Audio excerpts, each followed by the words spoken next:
Et bonjour à toutes et à tous et bienvenue sur ma chaîne, j'espère que vous allez bien.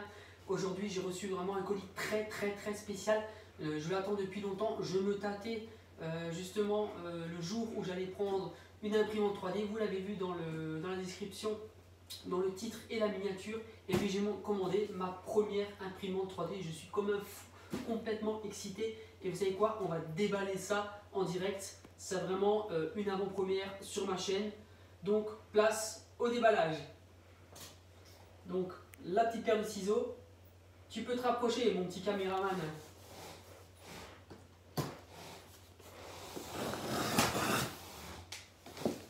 Voilà. Donc, comme dit, j'ai commandé sur le site Gearbest. J'ai eu un petit code de réduction et les frais de port offerts. Donc une imprimante abordable, très bien emballée. Vous voyez la taille du colis, hein, elle fait tout juste 15 kg. Donc on va essayer d'ouvrir ça. C'est vraiment très bien protégé. Donc le modèle d'imprimante, je suis parti sur une imprimante qui imprime donc du PLA, de l'ABS, tout type de plastique. Donc le nom de l'imprimante, c'est LifeAwise U20. Donc là, comme vous pouvez voir, avec donc la notice de l'imprimante, notice de montage, avec tout ce que contient le colis. Voilà, bon, vraiment très simple à assembler. Donc notice uniquement par contre en anglais et chinois il me semble. Non, uniquement d'anglais. Voilà, donc le manuel d'instruction. Là maintenant on part sur la partie plateau chauffant. Donc on va sortir cette partie là.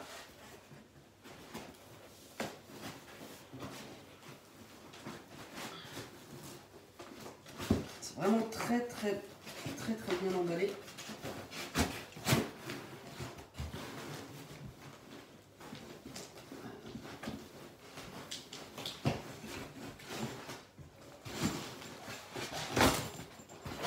Et voilà, donc le plateau chauffant, donc la base de l'imprimante. Voilà, donc les impressions se feront là-dessus. Donc un plateau chauffant, c'est une plaque en verre revêtue d'un bultac pour une adhésion parfaite de l'impression. On va mettre ça de côté. Ensuite, vous vous retrouvez avec le fameux boîtier de contrôle avec ici un écran tactile pour contrôler la machine et tous les câbles à l'intérieur pour relier directement sur l'imprimante même avec le bouton d'allumage on-off. Voilà, ici la prise USB que vous reliez à l'ordinateur, un lecteur de carte micro SD et ici bien pensez à passer en 220 si jamais vous avez l'option 110 volts qui est activée, il faut le passer en 220 pour la version européenne tout simplement. Ensuite, qu'est-ce qu'on a? Nous avons également un carton avec tout ce qui est accessoires qui sont livrés avec l'imprimante 3D. Donc, qu'est-ce qu'on retrouve là-dedans? Tout simplement des outils, donc des tournevis, vous trouvez également voilà, des petits rivesans, petits tournevis, etc. Tout ce qu'il faut pour fixer, monter l'imprimante. Voilà, donc des petites plaques en acier en forme de T avec la visserie, toute la visserie nécessaire pour monter votre imprimante. Une bobine de plastique, donc du PLA jaune. Donc voilà, toutes les premières impressions seront en jaune. Je vous ferai une impression test dans une prochaine vidéo. Là, vous avez un support de bobine, bon, qui d'après la plupart des commentaires des personnes qui ont acheté cette imprimante n'est pas très pratique. Donc pareil, j'imprimerai moi-même un support de bobine qui sera beaucoup plus adéquat et plus efficace que celui-ci. Ensuite, On a une spatule, très pratique pour décoller vos impressions. Le câble d'alimentation standard qu'on retrouve partout dans tout type de matériel électronique que vous achetez, hein. Donc ordinateur, etc., etc. Donc prise européenne. Une petite pince coupante pour découper tout ce qui dépasse de vos impressions 3D, donc tout ce qui est support et autres pour découper proprement, très pratique. Le câble USB bien sûr qui vous permet de relier votre imprimante à l'ordinateur.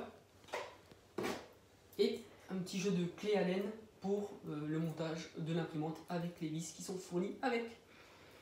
Voilà, ça c'était pour tout ce qui était partie accessoire. Maintenant, petite omission de ma part, bien sûr, il y a une petite clé USB avec une carte micro SD avec le manuel d'utilisation à l'intérieur sur cette micro SD, un logiciel d'impression 3D.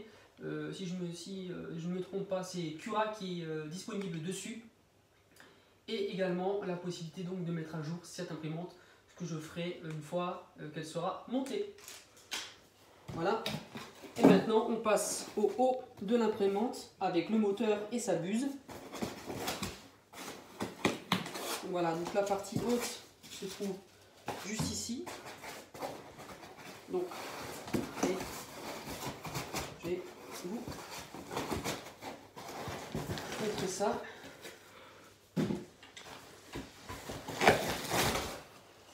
Voilà, donc là vous avez la partie haute qui vient se poser sur la partie basse de l'imprimante. C'est juste vraiment comme dit quelques vis, c'est vraiment un montage très simple, très rapide, pas comme toutes les imprimantes que vous trouvez sur les sites chinois qui sont vendues complètement en kit. Si vous n'avez aucune notion de bricolage, là franchement avec le manuel d'utilisation plus le manuel que vous avez sur la carte micro SD, c'est vraiment très facile. Voilà, donc comme vous pouvez le voir, tous les câbles. Là, vous avez le moteur qui glisse sur l'axe X, si je me trompe, avec la buse juste en dessous, d'où sort le plastique tout simplement, hein, le PLA, sort par ici, chauffé à plus de 200 degrés, sur un plateau chauffant, également chauffé à lui entre 50 et 60 degrés. Ah, voilà, bah écoutez les amis, moi je vais m'atteler au montage. Une fois l'imprimante montée, il y aura une vidéo de présentation de l'imprimante montée avec un de mes premiers prints. Pardon, je suis vraiment encore tout complètement excité d'avoir reçu cette imprimante aujourd'hui. Je l'ai reçue en 5 jours. N'hésitez pas à aller sur le site Gearbest. Si vous avez encore un doute dans l'impression 3D, moi je vous dis n'hésitez surtout pas avec cette imprimante. C'est vraiment très facile. Il y a une grande communauté sur Facebook pour cette imprimante, donc l'Alphawiz U20, n'hésitez pas à aller voir et je vous dis à plus les amis, portez-vous bien, n'oubliez pas de vous abonner, de liker si vraiment cette vidéo vous a plu, ça fait vraiment très plaisir et activez absolument la cloche des notifications pour être averti des prochaines vidéos sur ma chaîne. Allez, portez-vous bien, allez, ciao les amis, à plus.